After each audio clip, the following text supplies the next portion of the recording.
Mapagpalang araw mga kahabi. So ang pag-uusapan natin ngayon, mga wastong paraan ng pag-aalaga ng parot. Lalo-lalo na po yung para sa pre-flight. So sa mga nahilig ng mag-pre-flight dyan po ay mag-share po sa atin ang ating mga kahabi na sa grupo ng Majestic Wings Philippines para sa kanilang kaalaman regarding po sa mga paraan ng pag-aalaga ng parot. At kung bagong viewers ka sa channel na ito, ay humingi ako ng favor, please subscribe my YouTube channel, Olen Aviary at iba pa. So mga kahabi, meron taang pag-uusapan natin yung mga wastong paraan ng pag-aalaga ng parot.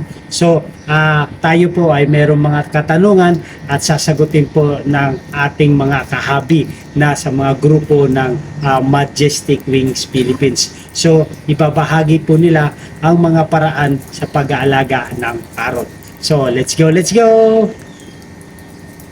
Si Rick Espiritu ng Majestic Wings Free Flight Philippines. Ito nga pala ang aking pet na si Cyrus, isa siyang Ruby Mako. Gusto nyo ba matutong mag-alaga ng parot katulad na ginagawa namin sa Free Flight? Samahan nyo ako dito lang sa Pet Talk.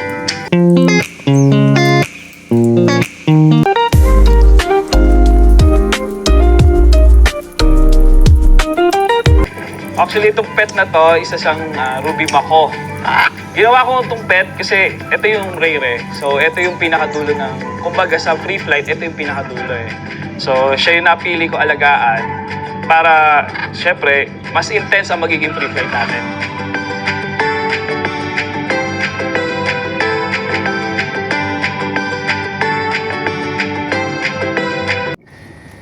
So mga kahabi, ang unang tanong natin, paano ang proper care sa parot? So sasagot po sa atin ay yung mga kahabi natin na mga miyembro ng Majestic Wings Philippines.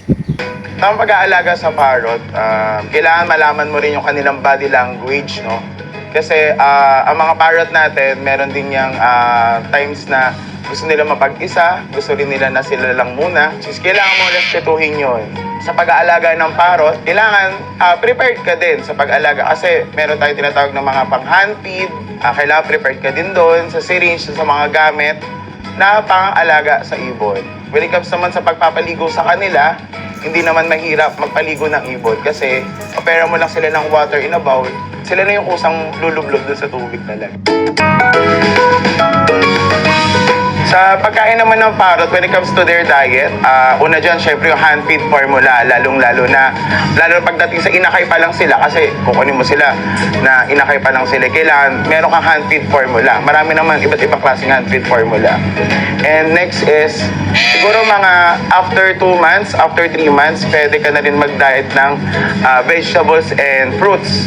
Pwede rin ng pellets, pwede rin ng seeds. Nagkakasakit ba ang mga parot? Yes, nagkakasakit ang parrot. Siyempre, kasi hayop din naman lang sila. Nagkakaranas sila ng iba't ibang sakit tulad ng one cold eye, severe molting, nagkakaroon din sila na PBFD or tinatawag na sitachin, beak and feather disease. Kailan pwedeng turuan ang parot na lumipad? Sa pag-aalaga naman nitong parrot, kailangan kung gusto nyo silang i-pre-flight, kailangan kunin nyo sila maliit pa lang. Subuhan nyo sila, i-handfeed nyo sila. Pag alam nyo malakas na recall after 2 months, okay na sila, pwede nyo silang testing sa outdoor. Pero pinakamaganda, lagyan nyo muna sila ng leash para sigurado na kayo na hindi sila mag-overfly. Kasi karaniwan pagka nag-outdoor, naninibago sila eh. Kaya dapat lagyan nyo muna sila ng tali para kahit lumipad sila, kontrolado nyo pa rin sila. Siguro after 1 month, pwede nyo silang tanggalan ng tali sa outdoor. Pwede nyo silang i-agis pagka malakas, lalo na pag malakas na yung recall nila. Pwede nyo na silang i-free flight.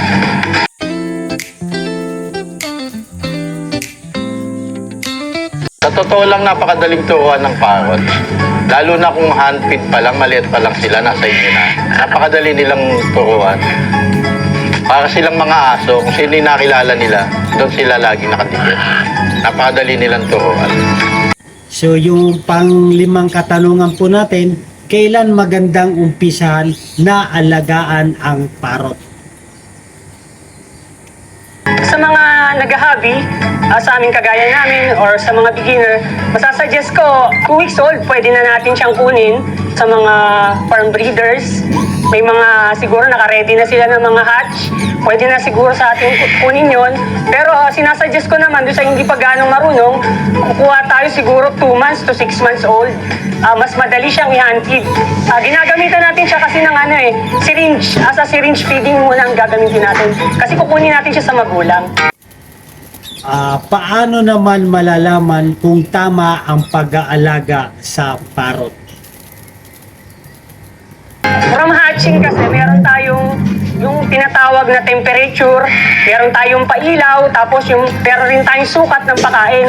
Hindi tayo basta-basta magpapakain ng sobra o kulang. Kasi pagka kulang, hindi nila makukuha yung tamang nutrition.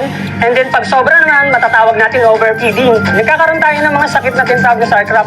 Tumitigas yung butchi nila at hindi sila kumakain.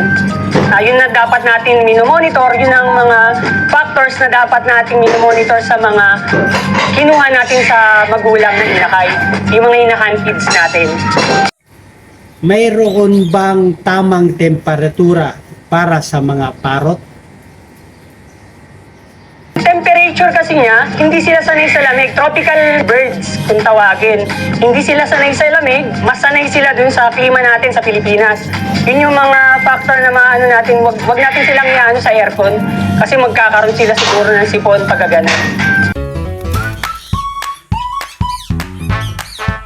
Preparation naman sa enclosure natin, nakikita naman natin po dito, meron siyang tinatawag na kusot. Para dito, halimbawa may mga dumi, hindi kumakalat, na-absorb ng kusot yung dumi. At saka hindi sila nagkakaroon ng tinatawag na spray leg, yung nagkakaroon sila ng pabisaklat na paa. So ito naman po yung mga tanong natin sa mga nahihilig sa pag-aalaga ng ibon. Ano ang naidudulot sa iyo personal ng pag-aalaga ng parot? Pag-aalaga ng parot, pwede natin sabihin silang stress reliever natin sila eh. Kasi every time na, for example, galing tayo sa work natin, pag uwi natin sa bahay, sila yung hawakan natin eh. Pag nakita lang natin silang ganyan, masaya, tapos lalaruin natin sila, mawawala yung pagod natin. Parang mga anak din natin sila. So ituturing nila tayong parents, parang ganun din sila sa atin. Tuturing na tayo magulang nila. Kailan naman nag-start ang grupo nyo na Majestic Wings Philippines? Yung pre-flight kasi nag-umpisa 2015. Nag-umpisa kami sa Marikina. So, konti lang kami, mga 6 or 10 yata kami. Tapos yun nga, naisipan namin bumuo ng isang team na Majestic Wings na ginawa namin pangalan. Every session namin, every free flight namin, nag-i-increase kami ng iba't ibang level ng free flight. Ginagawa namin pang long recall, yung mga ganon. So, ginagawa namin mas exciting yung free flight. So, every week, meron kaming bagong ginagawa. So, nadadagdagan yung skills and then nadadagdagan yung experience namin sa free flight. Paano naman nabuo yung concept nyo na i-pre-flight ang mga alagang parot? So actually, dito sa Pilipinas, halos kami nag-umpisa dito sa Pilipinas. Nag-umpisa siya sa Australia. So napapanood namin sa YouTube, sabay-sabay kami nanonood sa YouTube. Kumukuha rin kami ideas. And then in-apply namin dito 2015. Nung nag-boom na, marami na kaming naging contact, marami nang kumukontak sa amin. Kaya lumaki yung grupo.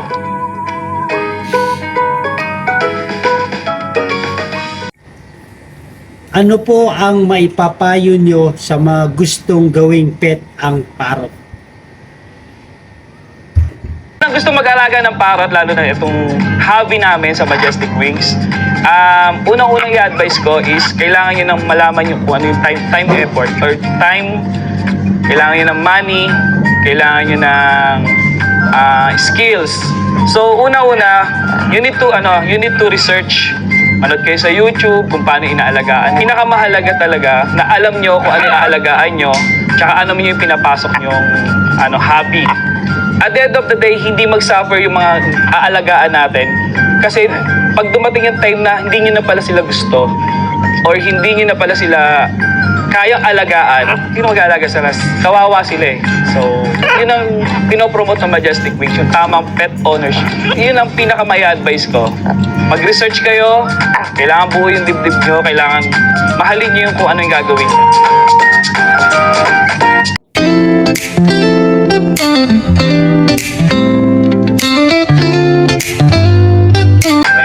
Majestic Wings Philippines!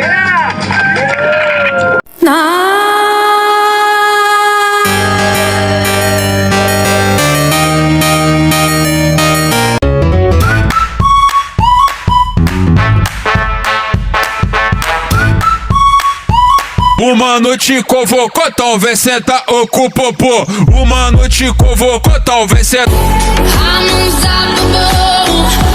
I'm a Porsche with no brakes. I'm in.